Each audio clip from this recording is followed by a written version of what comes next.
Milarepa, uma mensagem para o mundo, a vida e o espírito do maior yogi do Tibete, de Eric Emanuel Smith. Capítulo 1. Tudo começou por um sonho. De montanhas altas, uma construção erguida sobre os rochedos, uma construção vermelha, de um vermelho diminuído, um vermelho de sol a pôr-se. Mais abaixo, carcaças de cães que apodreciam no meio de uma nuvem de moscas. O vento dobrava-me. No meu sonho, eu estava sobre os 2 pés, mas tinha a impressão de estar muito alto, mais alto do que eu próprio.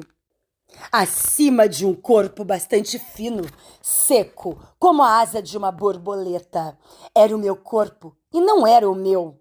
Nas minhas veias corria um ódio insaciável que me levava a procurar pelos caminhos um homem que eu queria matar com o meu bastão. O ódio era tão forte, um leite negro a ferver, que acabou por transbordar e acordar-me. Encontrava-me sozinho, ninguém para lá de mim, nos meus lençóis vulgares, no meu quarto em Montmartre, debaixo do sol parisiense. O sonho divertiu-me, mas o sonho regressou. De onde provém os sonhos e por que razão nascia este em mim? Todas as noites me encontrava sobre os longos caminhos pedregosos, com esta vingança no coração. E sempre esses cadáveres de cães e esse bastão na palma da minha mão a procurar o homem que deveria derrubar. Comecei a ter medo. Normalmente os sonhos surgem e depois apagam-se. Esse sonho incrustava-se. Comecei a frequentar 2 mundos, ambos estáveis, ambos completamente situados. Aqui em Paris, o mundo do dia, onde eu me acotovelava com os mesmos móveis, as mesmas pessoas, na mesma cidade. E ali? Mas onde é esse ali? O mundo das altas montanhas de pedra, onde eu queria matar um homem. Se os sonhos se repetem no meio da vida desperta, como não acreditar que se trata de uma segunda vida que se está a viver? Que porta me teria aberto o meu sono? A resposta levou 2 anos a adquirir o rosto de uma mulher. Era uma mulher evasiva, como o fumo do seu cigarro. Ela permanecia ao fundo do café, onde eu ia tomar o meu pequeno almoço, sozinha, na sua mesa, a olhar perdido nas volutas do fumo que a cercavam. Eu mordiscava o meu croissant a olhar para ela, sem segundas intenções, assim, porque ela fazia parte desses seres que se observam, sem se saber bem por que razão nos atraem. A mulher levantou-se e sentou-se à minha frente, tirou-me o croissant das mãos e acabou de o comer. Isso foi feito de uma forma tão natural que não pude evitá-lo. Depois, olhou-me nos olhos. Tu és o Svastika, disse. Tu és o tio. Tu és o homem porque tudo acontece, a pedra na qual se tropeça no início do caminho. Ora, julgo que não.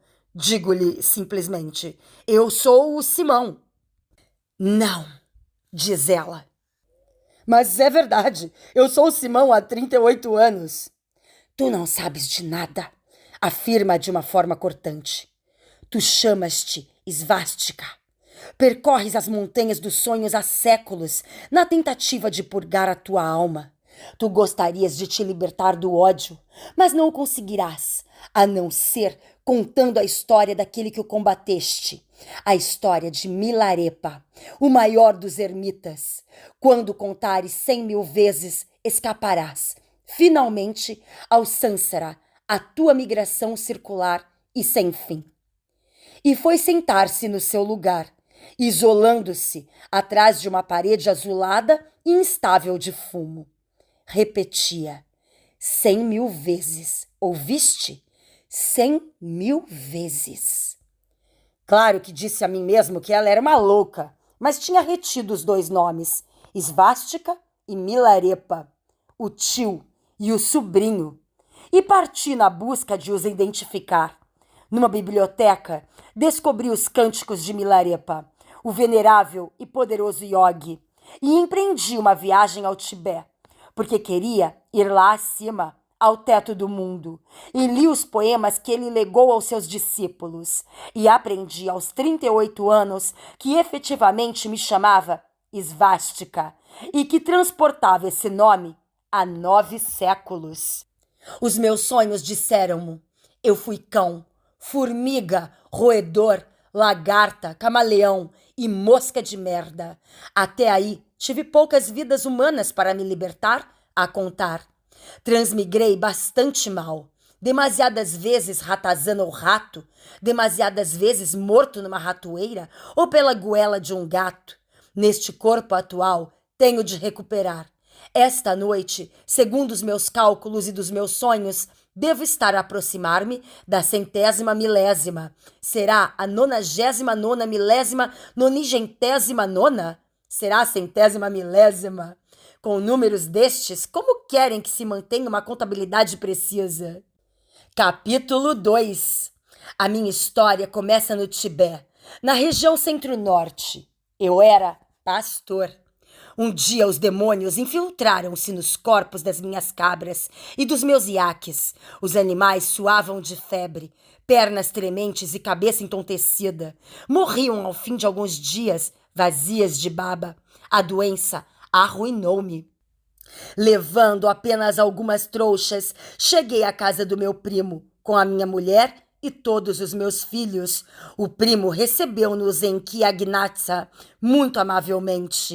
Na casa, crescia o pequeno Milarepa, que correu ao nosso encontro a receber-nos. Lembro-me do seu primeiro sorriso, na entrada, onde segurava a porta aberta. O menino Milarepa comoveu-se muito ao saber das nossas desgraças e lamentava-nos, beijava-nos, queria oferecer todos os seus brinquedos aos meus filhos. E quando soube que não nos restava, a minha mulher e a mim, mais do que uma veste, um único traje que só poderíamos lavar quando fizesse bom tempo, chorou. E num só instante a sua piedade cobriu-me de piolhos e farrapos. A sua bondade reduzia-me. Nos seus soluços, nessa noite, descobri que eu era pobre. Foi nessa noite, creio, na noite das lágrimas, que soube que o odiaria para sempre. Trabalhei duramente. O dinheiro era fácil nessa região. Em poucos anos juntei uma fortuna. Milarepa tinha 6 anos quando perdeu o pai, o meu primo, por testamento. Confiara-mo, bem como a sua irmã mais nova e a mãe. Os seus bens, iaques, cavalos, carneiros, vacas, cabras, burros, o terreno triangular e as suas parcelas, bem como todo o conteúdo do celeiro, ouro, prata, cobre, ferro, turquesas, conjuntos de sedas e o armazém dos grãos, tudo me fora atribuído provisoriamente, enquanto se esperava que Milarepa chegasse à idade de tomar conta da casa. Diante do corpo frio do meu primo e no meio do choro dos seus, eu decidira que nunca mais o pequeno Milarepa voltaria a sorrir como tinha ousado sorrir-me, que nunca mais se derreteria nas suas lágrimas simpáticas, essas lágrimas demasiado doces, essas lágrimas de rico que se compadece. Mandei-o para fora da casa principal, forcei-os, ele, a irmã, a mãe, a trabalhar. Em poucos anos, a mãe encarquilhou-se numa mulher velha, partida, desdentada, cheia de cabelos grisalhos. A irmã fazia os trabalhos sujos a outros. Quanto a Milarepa, tinha empalidecido, emagrecido. A sua cabeleira, que outrora caía em caracóis dourados, tinha se enchido de piolhos e lêndias. Mas foi crescendo, na mesma, foi se tornando belo. Ele aguardava os meus bens como algo que lhe era devido. Mantinha a cabeça levantada. Acreditava na justiça. Chamava-me seu tio e nunca me chamava ladrão. Eu odiava-o. Quando perfez 20 anos e veio reclamar a sua herança, percebeu que eu nunca lhe entregaria. Insultou-me longamente e começou a beber. Apanhavam-no bêbado de madrugada. Nas valetas, juntava-se a humanidade vulgar, vergava-se finalmente. Ele deixou a nossa região, desapareceu. A minha vingança finalizava-se. Para que esta fosse completa, não me restava mais do que esperar que a sua irmã, abrisse definitivamente as pernas, o que ela já fazia ocasionalmente quando o dinheiro das esmolas não lhe chegava. Capítulo 3. Os meus filhos arranjaram esposas. A minha casa transbordava de noras grávidas e contentes. A minha fortuna prosperava tanto como seus ventres. Parecia mesmo que a primavera se tornara mais verde e mais prolongada. A minha esposa chamava isso a felicidade. Era o dia da boda. Eu casava o meu último filho. 35 convidados festejavam já no salão. Quando eu saí com a minha mulher para dar ordens aos criados, teríamos feito bem em sair? Uma criada ofegante veio a correr dos estábulos. Senhor, senhor, gritava, os cavalos desapareceram. Precipitei-me para lá. As baias estavam ocupadas, mas no lugar dos cavalos encontrei uma profusão de escorpiões, aranhas, sapos, cobras e girinos. Tudo isto cheirava a magia negra. Fui a correr, prevenir os meus convidados, mas era já demasiado tarde. Os garanhões em ereção e os jumentos acalorados haviam desembarcado na sala do banquete.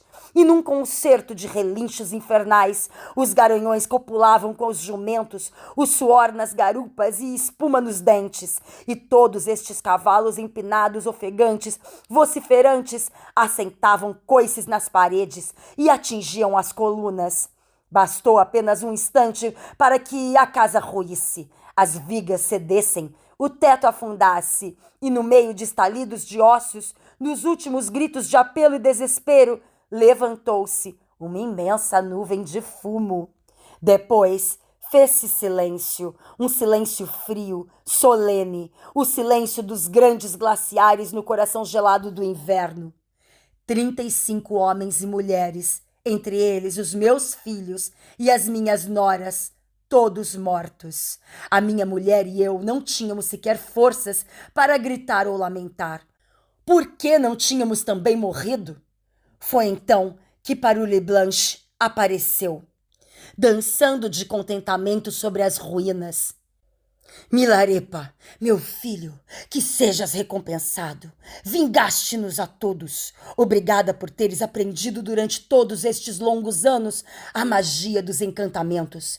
Não lamento ter te dado todas as minhas riquezas escondidas para que tu obtivesses o conhecimento supremo. Bravo, meu filho. Obrigada. Levantei-me para ir matar, mas os aldeões interpuseram-se. Não lhe toque! Caso contrário, ele vingar-se-á. Toda a gente tinha perdido alguém próximo durante o massacre, conduzido à distância por Milarepa. Todas as manhãs alguém se oferecia para lhe assassinar a mãe. A cada manhã se tornava mais difícil conter os indignados. Então, Parule Blanche fez circular uma carta que dizia vir do seu filho, Milarepa, mas que tenho a certeza ser ela a mesma autora. Minha mãe, dizia a carta, se as pessoas da região continuarem a demonstrar-vos um ódio especial, envie-me por escrito seus nomes e os das suas famílias. Por meio de feitiços, ser-me-á tão fácil matá-los como atirar ao ar uma migalha de comida. Assim, destruí-los-ei até a 9ª geração. O povo da aldeia veio exigir-me que devolvesse o campo triangular à mãe e tiveram o cuidado daí para frente de lhe sorrir ou de a evitar. Capítulo 4. Apesar de idoso, eu recomeçava a ter fortuna. É verdade que já não tinha filho a quem a deixar após a minha morte, mas nem pensava nisso, completamente ocupado a reconstruir tudo que eu tinha perdido.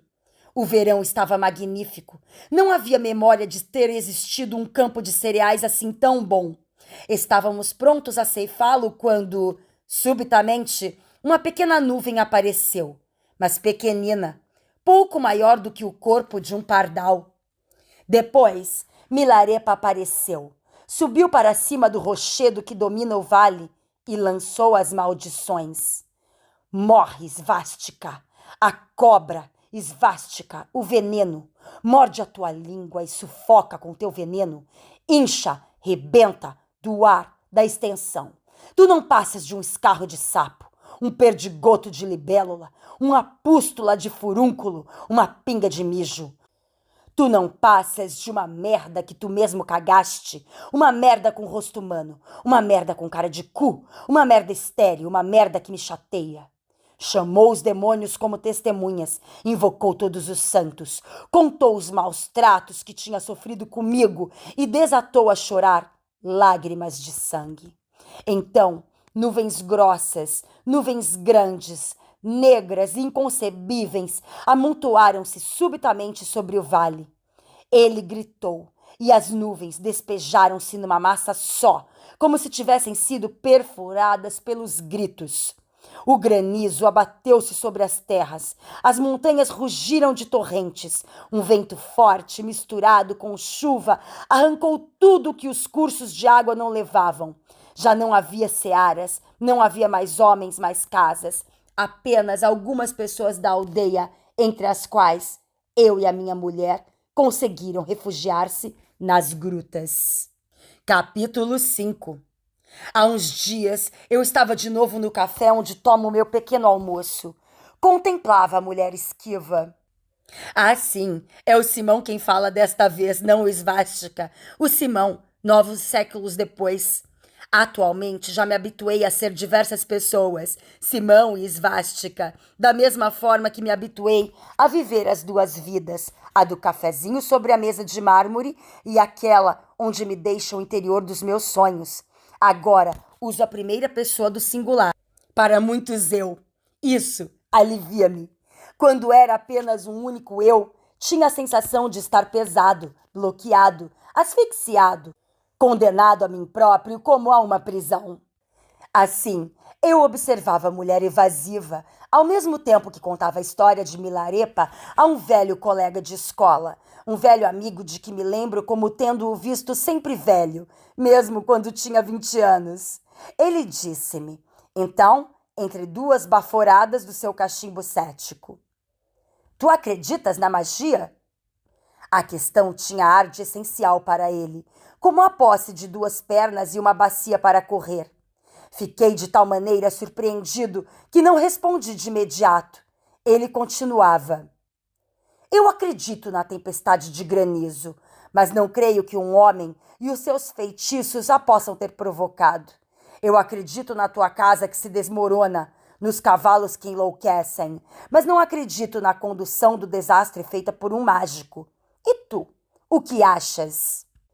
Eu? Quem? Eu? Tu, Simão, falo contigo. Mas eu não penso nada, eu só conto. Confesso que não sabia se a minha resposta era idiota ou profunda. Além do mais, quanto mais avanço nos anos, mais a fronteira entre o extremo disparate e a grande inteligência se dissolve, como a do sonho e do real. O velho amigo piscou os olhos, meditando longamente na minha frase, no interior do seu cachimbo. Depois, pegou num fósforo, riscou-o, a faísca jorrou, agitou o fósforo diante de mim. Eu só acredito na ciência. A física, a química bastam para explicar tudo. Por isso, diz-me, de onde vem a chama? Queria irritar-me, era evidente. Eu peguei-lhe no fósforo e soprei a chama. Pronto, se me disseres agora para onde foi a chama, eu dir-te-ei de onde ela vem. Capítulo 6. A terra cicatriza mais depressa do que os homens. Os anos passaram, eu tinha reconstruído a minha casa, a minha quinta, a minha fortuna, mas os meus filhos continuavam mortos. Sempre que tinha um dia livre, eu pegava no meu bastão de assassino e procurava Milarepa nas montanhas. Desde a minha juventude de dentes brancos até a cabeleira grisalha dos meus dias de velhice, não tinha feito outra coisa senão odiar Milarepa, até que... Mas ainda é cedo. É preciso que eu conte por ordem a história de Milarepa, senão esta vez poderá não ser contabilizada para a minha dívida. Milarepa, na manhã seguinte aos seus encantamentos, ainda não tinha descansado. Durante a noite, o sono fugia-lhe e as imagens voltavam-lhe. Sim, elas voltavam. As caras que gritavam de dor, as mãos que se estendiam, as mães que procuravam o seu filho no redemoinhar das vagas. Elas voltavam. O barulho da água que afogava os pulmões, as ideias angustiantes dos últimos instantes de agonia. Milarepa percebia-se de que a sua força não lhe tinha servido senão para fazer o mal. Milarepa enchia-se de horror. Ele desejava paz, como a sede deseja água. Decidiu ir a Choro Aolang, junto do grande Marpa, o tradutor, que lhe tinham dito ser o único a poder ajudá-lo. Ao atravessar o Vale das Bétulas, calculou o tempo que tinha levado a obter as fórmulas dos malefícios. 2 anos. Disse a si próprio que, com um espaço de tempo equivalente, sem dúvida, poderia possuir as fórmulas da felicidade. Estava quase contente ao atravessar a porta do grande lama. Marpa esperava-o, porque durante a noite anterior um sonho anunciara-lhe esta visita, revelando-lhe que os dois, Milarepa e ele, estavam em comunhão desde as suas vidas anteriores. Fixou o recém-chegado com seus olhos em forma de grãos de cevada. Precioso lama, ó grande Marpa, eu sou um terrível criminoso.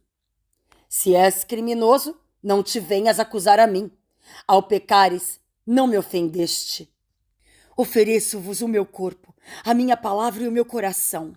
Peço-vos o alimento, as roupas e os ensinamentos. Quereis ensinar-me a via que conduz numa só vida a grande perfeição.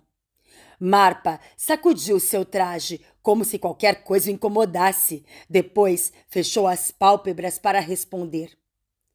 Aceito a doação do teu corpo, da tua palavra e do teu coração, mas não te darei a comida e as roupas ao mesmo tempo que o ensinamento.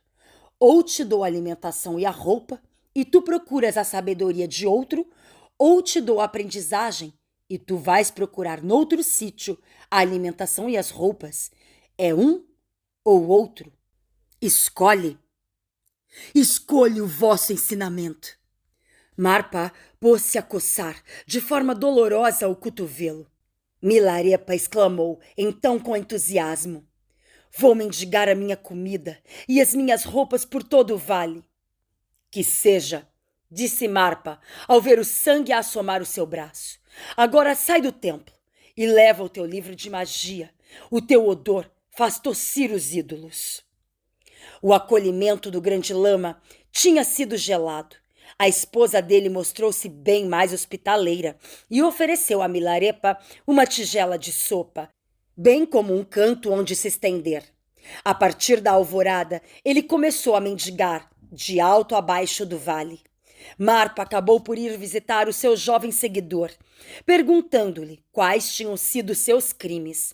Milarepa contou-lhe a sua vingança, os encantamentos com o granizo e a destruição. Muito bem, disse então Marpa, vais utilizá-los de novo para mim. Sobe a esse promontório e envia granizo sobre as regiões de Iabrog e de Ling. Depois, organiza um pequeno massacre entre os habitantes da montanha que ocupam a passagem de Lobrag. Uma vez o trabalho feito, Milarepa prostrou-se diante de Marpa a exigir a fórmula de Budi para atingir a felicidade. Marpa ficou vermelho de fúria e começou a falar como se cuspisse. O quê? Em troca dos teus crimes, tu queres a fórmula do bem contra o exercício do mal? Mas tu não tens uma migalha de dignidade. Tu nem sequer mereces que considere o teu caso, ou até mesmo que te dirija a palavra. Agora vai devolver as colheitas às regiões de Iabrog e de Ling. Depois vai curar os habitantes da montanha. Não aceitarei voltar a ver-te antes disso. Milarepa compreendeu que deveria redimir-se. Fez o melhor que pôde para reparar os seus danos e voltou a apresentar-se aos pés de Marpa. Grande lama, arrependo-me. Dá-me o teu ensinamento. Marpa esfregou a nuca. Assim que via Milarepa, não conseguia impedir-se de se coçar. Mais tarde. Não te sinto ainda preparado. O mal é mais fácil de fazer do que o bem. O mal é rápido, sem esforço, mas é uma cola que não se solta tão depressa. Grande lama, suplico-te, constrói-me uma torre redonda. Como? Preciso de uma torre redonda. Constrói-me uma torre redonda. E Milarepa, utilizando as horas noturnas para mendigar a sua subsistência, começou a recolher e a talhar pedras e abrir fundações. Ele desenhou, ele construiu, ele ergueu. Os seus braços, as suas costas sangravam sobre o esforço, mas a torre ia subindo. Quando estava quase acabado, Marpa foi vê-lo. O que estás a fazer? Acabo a sua torre redonda, ó grande lama.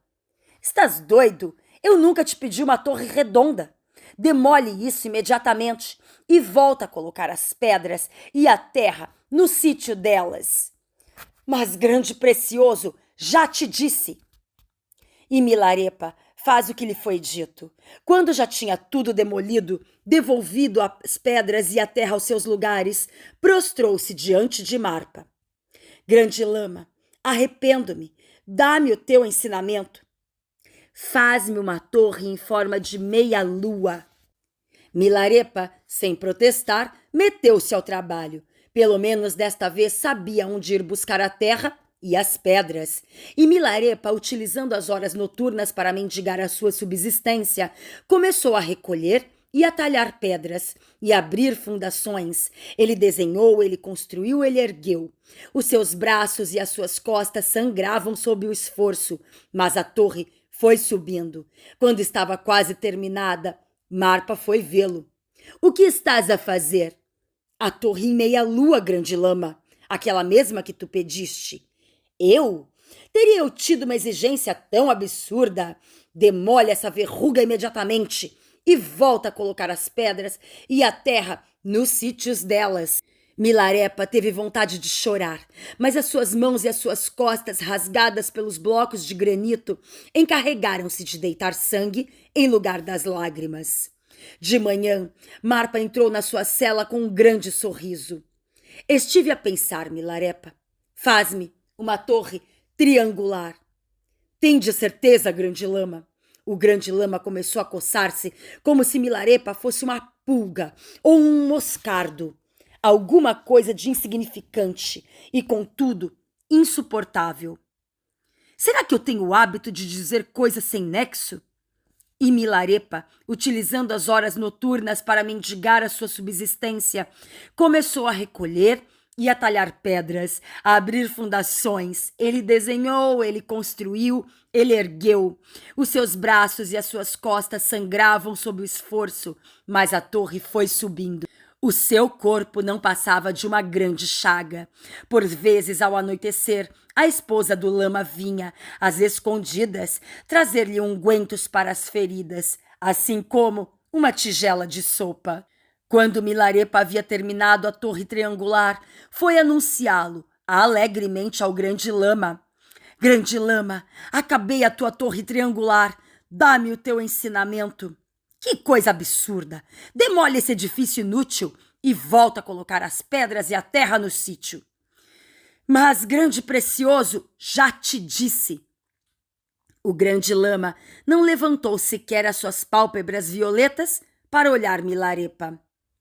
Tu cansas-me, Milarepa. Se tu soubesses o quanto me fadigas. Tu não compreendes então nada. Não, grande lama, não compreendo nada. Vejo simplesmente que estaríeis disposto a ajudar qualquer pessoa a dar a fórmula da felicidade ao mais reles cão vadio carregado de pulgas que se vos apresentasse. Mas a mim, não. A palavra pulgas, o grande lama voltou a coçar-se. Estás bêbado? Abriu os olhos e fixou Milarepa. Imediatamente a sua mão direita se ativou com intensidade sobre a sua coxa esquerda. Tenho compaixão por ti. Constrói uma torre branca de 9 andares com um pináculo. Ela nunca será demolida. Quando a terminares, dar-te-ei o segredo. E Milarepa, utilizando as horas noturnas para mendigar a sua subsistência, começou a recolher e a talhar pedras, abrir fundações. Ele desenhou, ele construiu, ele ergueu. Os seus braços e as suas costas sangravam sobre o esforço, mas a torre foi subindo. Ele julgou compreender que aquela proposta do Lama continha mais promessas do que as precedentes. Quando, finalmente, ao fim de muitos meses, ele tinha montado a torre branca de 9 andares com um pináculo, foi recolher o prêmio dos seus esforços. O Lama atirou-se a ele, arrancando-lhe os cabelos, deu-lhe bofetada atrás de bofetada e fê-lo bater contra as paredes.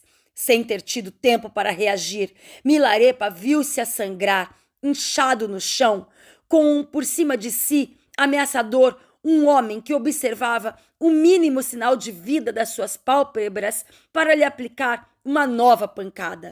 Tu não és mais do que um imbecil, Milarepa, o maior ignorante que alguma vez subiu até este mosteiro. Mas tu não percebes então nada. Mas tu acreditas que tudo se consegue com a força imbecil dos teus músculos? E tu julgas mesmo que uma torre, seja ela redonda, quadrada, em meia-lua, octagonal ou com 9 andares, pode conduzir-te ao caminho da sabedoria? Mas tu tens a cabeça mais dura que qualquer pedra do caminho. Com isto, tomado de raiva, recomeçou a bater-lhe. Os monges tiveram de intervir para arrancar Milarepa das pancadas do grande Lama. A esposa de Marpa veio tratá-lo durante a noite. Estranho, disse ela, por que te recusará ele as fórmulas a ti e só a ti? Não sei. A mim, contudo, diz-me que tu és o seu filho querido. Talvez queira que tu lhe des presentes, como faria qualquer pessoa. Eu dou-te alguns dos meus bens, uma porção de manteiga, uma pequena marmita de cobre e, sobretudo, esta esmeralda, que me afiançaram ter um grande valor.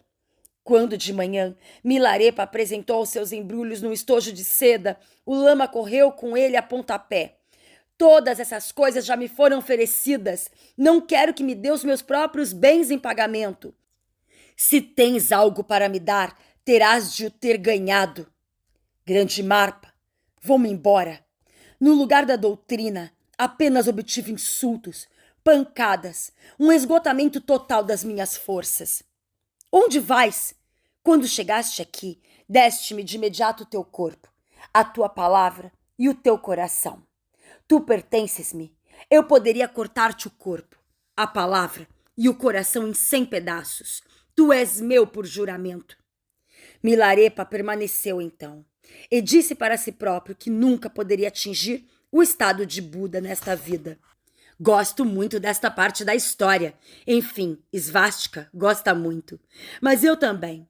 Nada mais deprimente do que os celerados que se convertem e triunfam no bem com a mesma facilidade que tiveram no mal. Os atletas da santidade deprimem-me. O fato, mas isso não tem nenhuma relação. É que a mulher evasiva desapareceu um dia. Talvez se tenha desvanecido com a sua nuvem de fumo. Não fiquei realmente triste, não. Mas encolerizei-me quando o empregado fingiu que nunca tinha existido uma mulher evasiva perdida no fumo do seu cigarro sobre o banco do fundo. Eu levei a mal porque achava que a memória e o sentido de observação fariam parte das características de um bom empregado de café. Quanto ao meu velho amigo do cachimbo cético, fingiu naturalmente que esta mulher nunca tinha existido. Era uma ilusão. Era, evidentemente, uma ilusão. Ah, sem dúvida, respondi-lhe, mas a diferença entre ti e mim é que eu vejo as ilusões. Capítulo 7.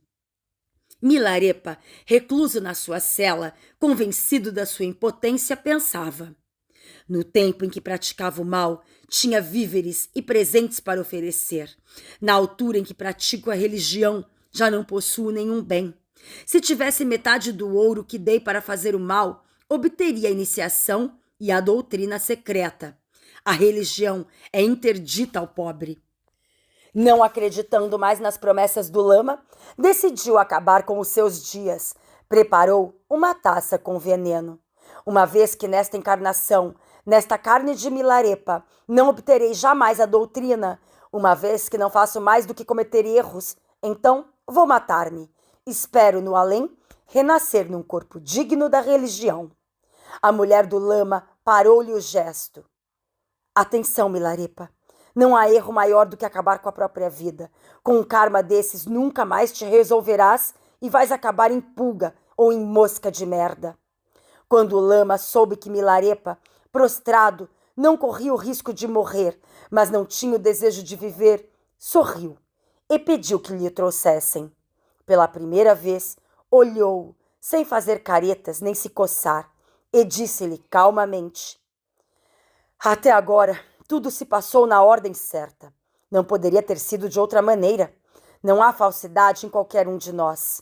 Eu simplesmente pus à prova o antigo mágico que tu és, para te purificar dos teus pecados. Houve vezes em que me custou ser assim duro.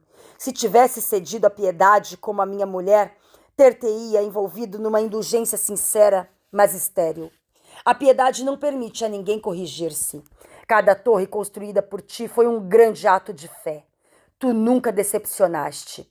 Agora recebo-te e dar-te-ei o meu ensinamento. Iremos fechar-nos na meditação e apreciar a felicidade. Ele cortou-me os cabelos. Tinha finalmente direito ao crânio liso e à cabeça redonda que exprime a simplicidade e a renúncia. Milarepa, o teu nome verdadeiro foi-me revelado pelo meu mestre Naropa, no sonho que precedeu a tua vinda. Ele chamou-me Mila, o brilho de diamante. Comprometeu-me pelo voto dos noviciados e deu-me a ordem, para lá dos meus sofrimentos, de me obrigar a ajudar os outros, depois, após a minha morte, de voltar à terra tantas vezes quanto necessárias para continuar a minha tarefa. Ele queria fazer de mim um verdadeiro Bodhisattva. Desculpem, tenho medo de ter dito eu. Eu disse eu, não foi? Eu disse eu, Milarepa. Sim, tenho a certeza. Curiosamente, há sempre um momento neste relato em que digo eu, referindo-me a Milarepa. Eu, Milarepa. Não, mas que confusão! Deixa-nos sempre a contaminar pelas histórias que contamos. A força de viajar de Simão para Svástica, de Svástica para Milarepa, esqueço os meus nomes, os meus papéis originais. Afasto esse saco de hábitos e reflexos a que se chama eu. Viajo mais leve. Terá isso importância? Enfim, se eu recomeçar, retifiquem-no vocês. Capítulo 8. O grande lama Marpa preparou os víveres necessários e conduziu Milarepa ao antigo covil dos tigres, no interior da Falésia do Sul. Encheu de óleo uma lamparina de altar, acendeu-a, depois colocou sobre a cabeça do discípulo. Medita dia e noite, sem te levantares. Se alguma vez te mexeres, apagarás a lâmpada e encontrar-te-ás no escuro. Restar-me-ia a luz do dia. Não, Milarepa, não te restaria nada, porque eu vou murar o orifício da entrada. E Marpa fechou ele próprio a saída da gruta com tijolos e argamassa. Eu meditava assim, dia e noite, não me mexia. Já não contava mais as horas, nem as semanas. O meu espírito deixava-se absorver pela meditação. Eu tinha dissolvido o tempo. Descobria que não estava só quando estava sozinho. A minha solidão povoava-se de demônios, de pulsões, de lembranças, de desejos. Isso vinha de todo lado. Tive vontade de me mexer, de me levantar, de partir, de me evadir de mim mesmo. Eu era um rei em luta constante contra levantamentos e motins. Um rei frágil, ameaçado. Por vezes, a paz alcançava-me, uma aurora silenciosa na minha noite. Subitamente, a voz do bem-amado lama falou comigo através da muralha. Destrói a parede, meu filho. Destrói a porta da tua prisão e vem descansar junto a mim. Passaste 11 meses sem deixar arrefecer o teu assento. Levantei-me com dificuldade e comecei a retirar os tijolos, mas acabei por parar. E se o lama fosse ainda mudar de ideias? Espero-te, meu filho. Espero-te, repetia a Marpa. Mas tu não vens? Murmurava a esposa. Eu destruí a parede e juntei-me ao calor do sol. O grande lama parecia contente de me ver. Então, o que te ensinei durante estes 11 meses? De fato, o que me tinha ele ensinado? O que tinha eu retirado durante estes 11 meses do ensinamento do grande lama ausente? Eu tinha compreendido que repetir fórmulas não é nada. Somente o esforço produz benefícios. Tinha percebido que o bem necessita de mais força de vontade do que o mal. Também tinha entendido que o meu corpo era um frágil navio. Se eu o carrego com crimes, ele afunda. Se eu alivio ao praticar o distanciamento, a generosidade, o esquecimento de mim, ele conduz-me a bom porto. Compreender ainda que antes não era um homem, apenas um bípede, fracamente peludo e dotado de linguagem articulada. A humanidade aparecia-me no fim da estrada. Ela estava longe, um objetivo. Conseguiria eu alguma vez tornar-me um homem? Continuei a minha aprendizagem junto à Marpa. Mas uma noite, um sonho levou-me ao país da minha infância e saí dele com o travesseiro molhado de lágrimas e a vontade irreprimível de rever a minha mãe, a minha irmã e a minha casa. Anunciei ao grande lama que iria ter de regressar a Chiagnazza. Pela primeira vez, Marpa chorou. Se partires, Mila, não te voltarei a ver. Mas sim, voltarás, grande precioso. Quero apenas encontrar-me com a minha mãe. Depois voltarei ao mosteiro. Eu sei muito bem que não voltarás. Fica apenas mais uns dias para que eu te possa entregar os meus últimos segredos. Depois partirás a cumprir o teu destino. E o grande lama entregou-me o seu último ensinamento. Julguei compreendê-lo, mas o decorrer da minha vida mostrou-me que tinha apenas retido o som, as palavras. Somente a minha memória o recebera, e não o meu corpo, não a minha alma. No último dia, no pátio, no meio de todos os discípulos acocorados, Marpa fez aparecer formas. A campainha de diamante, a preciosa roda, a lótus, a espada e os 7 arco-íris. Compreendi então que o lama tinha atingido a natureza de um Buda, de um iluminado. Fui preenchido por uma alegria imensa. Vem esta noite dormir junto a mim, disse-me Marpa. E eu passei a noite junto do meu mestre. De manhã, a esposa entrou a lamentar-se. Ele recebeu-a com dureza, como se não compreendesse a razão das suas lágrimas. O Milarepa vai deixar-nos, mas não há motivo para lágrimas. O que faz chorar é o pensamento de que todas as criaturas podem ser Budas, que o desconhecem e que morrem em dor, sem um ideal. Se é por isso que choras, então vais ter de fazer sem parar, dia e noite. Não suporto ver os filhos deixarem-nos em vida. E redobrou os seus soluços. Eu comecei também a sentir um aperto na garganta. Mesmo o lama tinha os olhos úmidos, mas sorria, como que iluminado pela alegria. Não sejas tão duro como eu com os teus futuros discípulos. Ninguém suportaria o que tu sofrestes. Estas foram as tuas últimas palavras. Como ditava a tradição, antes de sair, coloquei a minha cabeça debaixo do seu pé e fui me afastando. Capítulo 9. Caminhei durante várias semanas a mendigar a minha comida e cheguei ao vale de Chiagnazza. Do topo, avistei embaixo a minha casa de 4 colunas e 8 vigas arruinada, como as orelhas de um burro velho. A chuva pingava no interior. O meu campo triangular tinha apenas ervas daninhas. Tinha o desejo de correr para eles, mas o coração batia-me demasiado. Temia que a alegria ou a tristeza o rebentassem. Esperei. Quando o sol ficou vermelho, decidi-me a descer. Entrei. A chuva e a terra tinham caído sobre os livros sagrados. Os pássaros tinham coberto os volumes com seus excrementos. Nos outros, os ratos tinham feito seu ninho. Aproximava-me do centro da casa. Ali, nas cinzas misturadas com a terra, plantas brotavam e cresciam. Perto, havia um pequeno monte de ossaturas brancas e frágeis. Compreendi que eram os ossos da minha mãe. A sua lembrança perdia a consciência. Capítulo 10.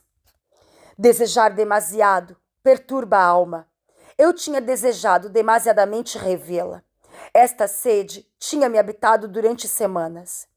Um espírito que soubesse contentar-se, limitar o teu desejo de reencontro, esse espírito seria um mestre. As palavras do lama voltavam-me, precisava delas. Nada é permanente, nada é real. O que é que eu tinha à minha volta? Ruínas e ossos. O que tinha sido já não o era. Tinha sido filho da minha mãe e já não o era mais. Esta casa tinha sido a minha e agora já não o era. Os homens e os rochedos são tão voláteis como as nuvens e o vento.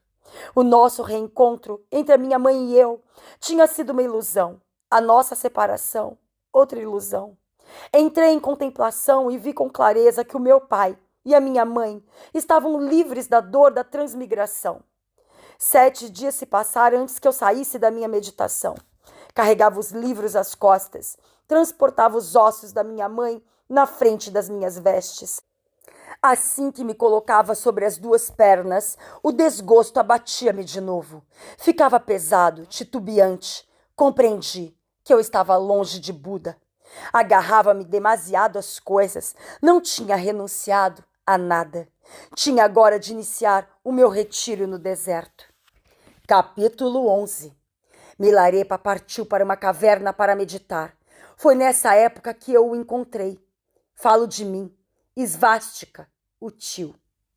Tinha ido verificar se os nossos pastores tomavam bem conta das nossas pastagens. Estava a fazer as minhas contas na tenda quando um mendigo enfiou a cabeça na entrada. Queira dar uma esmola a um ermita? Eu rezarei por vós.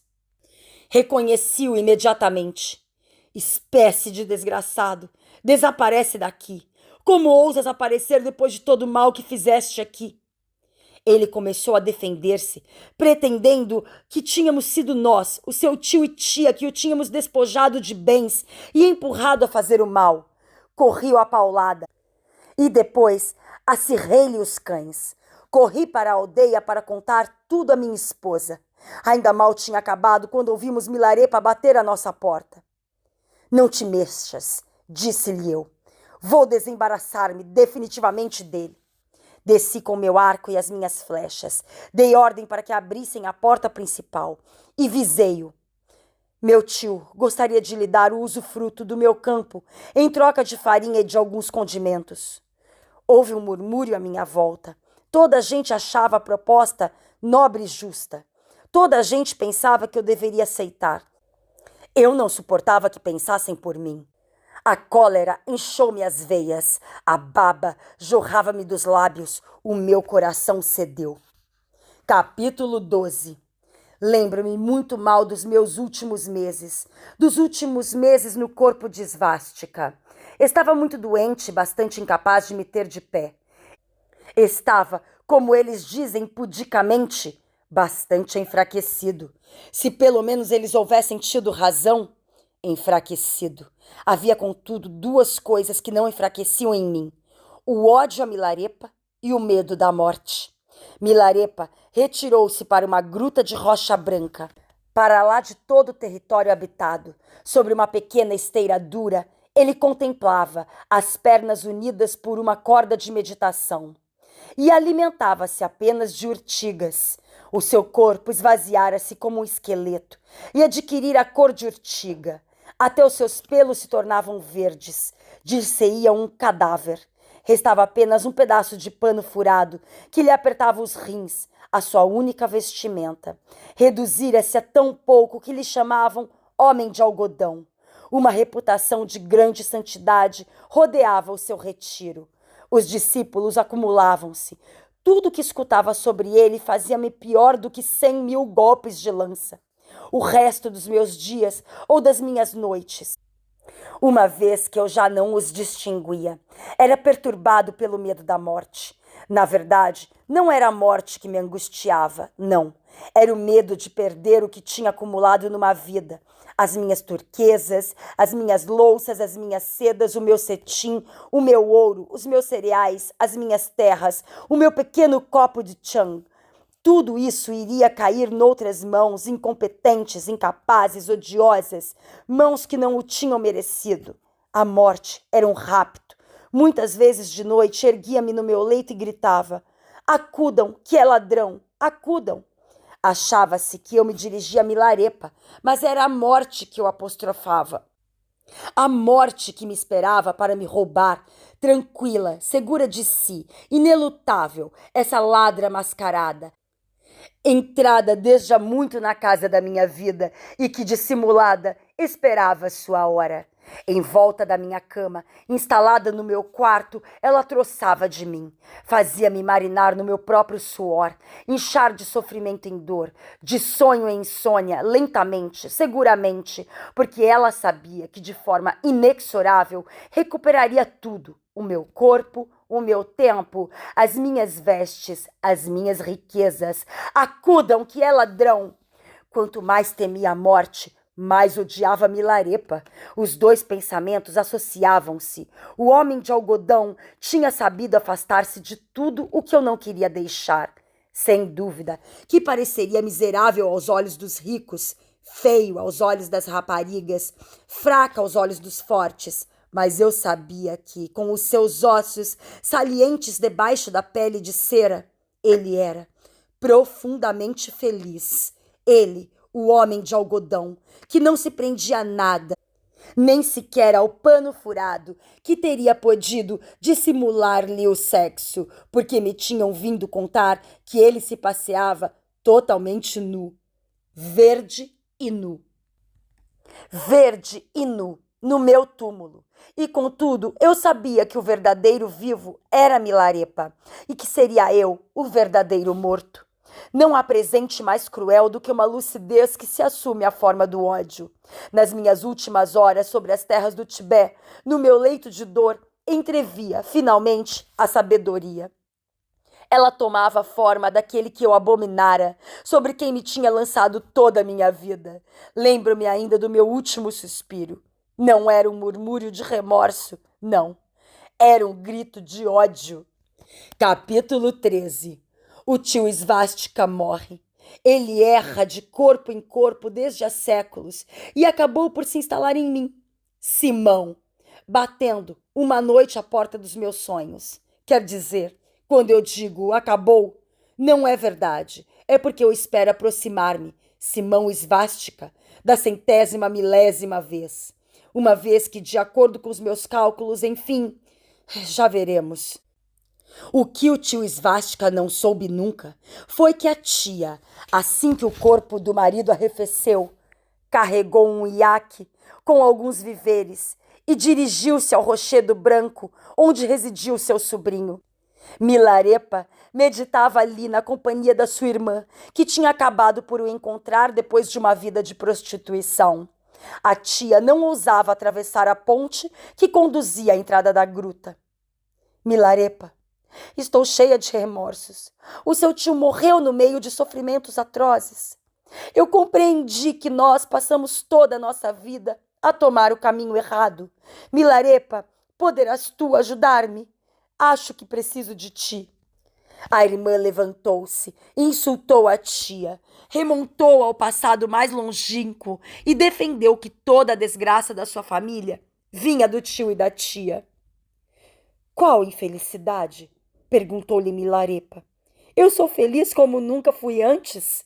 Aprendi a distanciar-me de mim mesmo, a sentir a vacuidade das coisas e a pedir pelo destino das outras criaturas. Milarepa, retomou a irmã, foi por causa deles que nós fomos separados. Foi por causa deles que a mãe morreu. Foi por causa deles que tivemos de mendigar toda a nossa vida. Não vejo nada de humilhante na mendicidade. Milarepa, suplicou-lhe a tia, peço-te perdão. Atravessa a ponte. Não, não estou de acordo, gritou a irmã. Que ela volte para casa. Vamos. Não escute a minha irmã e atravessa a ponte. Eu não receberei a tia. Minha irmãzinha, Aqueles que estão cheios de desejos e de rancores vulgares não podem fazer nada pelos outros e não fazem nada de útil por si mesmo. É como se um homem arrastado pela corrente tentasse salvar aos outros. Vem, minha tia, nós esperamos-te. Obrigada, meu sobrinho. Eu não sou teu sobrinho. Já o fui. Não o sou mais. O pequeno Milarepa está longe, bem para trás, num passado de carne e sangue que já não me diz respeito. Já não tenho família pelo esperma, só tenho por família a humanidade. Dei-lhe lições sobre a lei das causas e dos efeitos. A minha tia converteu-se de corpo e de palavra, tornando-se uma ermita, criando a sua própria salvação pela prática da religião e pela meditação de fórmulas. Eu avançava. Durante o dia mudava o meu corpo à vontade, seguindo as inumeráveis formas que me propunha a minha imaginação. Voava no espaço. De noite, nos meus sonhos, podia explorar ainda melhor o universo, visitando todos os rochedos, todas as florestas e todos os céus, assumindo todas as formas animais, vegetais ou minerais, passando das águas às chamas, da nuvem ao musaranho. Mas duvidava de ser eficaz. Eu queria ir ao Bartet Show, de acordo com o presságio de Marpa. Deixei a rocha branca, transportando a minha vasilha de cozinhar as urtigas. Mas, enfraquecido pelas privações, o meu pé coberto de detritos escorregou no chão e caí. A asa da vasilha partiu-se. A vasilha começou a rebolar pela ladeira abaixo. Eu corri para a parar. Ela partiu-se contra uma pedra. Da vasilha quebrada, jorrou um só bloco verde, com a forma do vaso. Eram os resíduos depositados pelas urtigas. Eu olhei demoradamente a massa esverdeada. Tinha ao mesmo tempo uma vasilha, e já não a tinha. Só restava o simulacro de ervas podres. Nada é permanente neste mundo. Tudo é atingido pelo efêmero. Pus-me a soluçar. Eu julgava ter me tornado leve, e contudo esta vasilha, esta simples vasilha, passava por ser a minha riqueza. Esta vasilha tornada desejável tinha se tornado o meu mestre, e no meu instante em que se tinha quebrado, tinha ainda assegurado o seu domínio sobre mim, porque se tinha apossado das minhas emoções. Ela pertencia-me, eu pertencia-lhe ainda mais. Agora que tinha partido o vaso da terra, o que iria fazer do vaso de urtigas? Passei por cima dele. Capítulo 14. Montmartre está bonito esta noite. Paris é um cenário. O Tibete, um outro cenário. O vento deveria agitar mais vezes as telas dos cenários para que ali passasse o sopro do vazio. Atrás da imagem palpita o vazio. Se atingíssemos as traseiras, a obscuridade dos corredores infinitos, tudo deixa de pesar quando se sabe que é ilusão, o vazio. Milarepa ensinava a sabedoria aos homens a partir do vazio. Meditar sobre o ridículo da condição humana, perceber a nossa miséria profunda, rir-se disso e enternecer-se. A compaixão acaba com a diferença entre si e os outros. A compaixão torna generoso, e o generoso encontrar-me-á. E aquele que me tiver encontrado será Buda. Os anos passaram. Milarepa já não falava. Cantava. É preciso amordaçar o eu. A renúncia produz grandes resultados. Ele cantava, não parava de cantar. Compôs 100.000 cânticos. Julgo que esqueci tudo. Ao isolar-me nas minhas cavernas fundas, esqueci o mundo grosseiro dos sentidos, a opinião dos meus irmãos e vizinhos. Ao perder o meu saber, esqueci as ilusões da ignorância. Ao cantar apenas cânticos de amor, esqueci o polêmico. Ao exercer-me na doçura, esqueci a diferença entre mim e os outros. Debruçava-se sobre Rechumpá, o seu discípulo favorito, e dizia-lhe: envelheço, Rechung, este corpo fende-se. Em breve te mostrarei os sinais da minha migração próxima. Mostrar-te-ei os sinais da velhice e da doença. E assim o fez. Milarepa tornou-se um velho. Estava agora pronto para morrer, como o fruto maduro está pronto para cair. Um dia decidiu fazê-lo. Encontraram-no frio, inerte, julgaram-no morto. Os seus discípulos prepararam a pira funerária, estenderam-no nela e aproximaram a chama. Mas o fogo recusou-se a pegar. Tentaram 10 vezes, 20 vezes, mas a madeira resistia como se fosse água. Porque era necessário que o seu discípulo favorito, seu filho, ali estivesse.